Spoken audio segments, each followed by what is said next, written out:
ఇప్పుడు మనం 2025వ సంవత్సరం మే నెల 1వ తేదీ నుంచి 31వ తేదీ వరకు ద్వాదశ రాశుల్లో మేషరాశి నుంచి మీనరాశి వరకు భూతభవిష్యత్ వర్ధమానం గవ్వల శాస్త్రం చూద్దామండి. గవ్వల శాస్త్రాన్ని చింతామణి శాస్త్రం అంటారు, లకుట ప్రశ్న శాస్త్రం అంటారు. మొదటిగా మేషరాశి వారి పేరు మీద 9 గవ్వలు 3 సార్లు వేసి వాటిని లెక్కబెట్టి కౌంట్ చేసి వారి జ్యోతిష్య బలం ఈ నెల ఈ మాసం ఎలా ఉందో భూతభవిష్యత్ వర్ధమానం చూద్దామండి.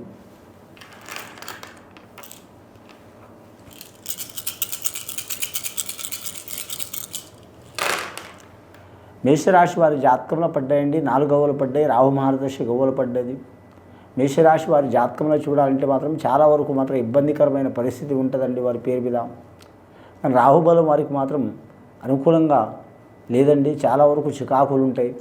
ధన విషయంలో, రుణ విషయంలో, అలాగే చేసే వృత్తి విషయంలో, అలాగే నమ్మిన వారు మాత్రం ఇబ్బందులు పెట్టే అవకాశం ఉంది. వారికి అయిన వారి కంటే బయటి వారు సహకారం చేసే అవకాశం ఉంది. మిత్రభేదాలు ఎక్కువ అవుతాయి. కానీ కుటుంబ సభ్యులతో మాత్రం వాగ్యుద్ధాలు విరోధాలు అయ్యే అవకాశాలు ఉంటాయి. అన్నదమ్ముల సహకారం ఉండదు. ఎల్నాటి శని ప్రభావం కూడా రాబోతుంది వారి పేరు మీద. ఎల్నాటి శని ప్రభావం మూలం కూడా ఇబ్బందులు ఉంటాయండి వారి జ్యోతిష్య బలంగా.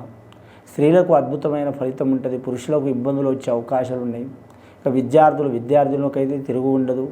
ఎక్కువ విహార యాత్ర చేసేవారు మాత్రం చాలా జాగ్రత్త పాటించాలండి వారి పేరు మీద.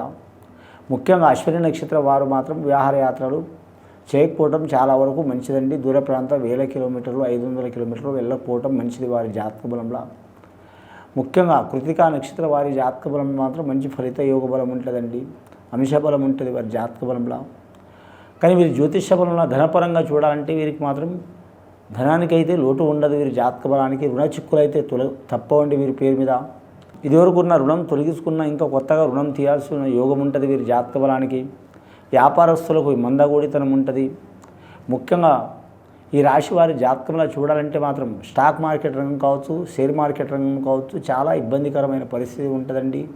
ఇప్పుడు దేశపరంగా చూసినా, ముఖ్యంగా మాత్రం ప్రపంచపరంగా చూసినా మాత్రం విదేశానం వెళ్ళాలనుకునే వాళ్ళు, రావాలనుకునేవారు, బిజినెస్ చేయాలనుకునేవారు, చదువుకోవాలనుకునేవారికి మాత్రం చాలా వరకు ఇబ్బందికరమైన పరిస్థితి ఉందండి. ఈ రాశి వారిని కాదు, ప్రతి రాశి వారికి ఇబ్బందికరమైన యోగం ఉన్నదండి, పరిస్థితి ఉంది. ఏదైనా సరే మాత్రం ఆచితూచి అడుగులేయాలి.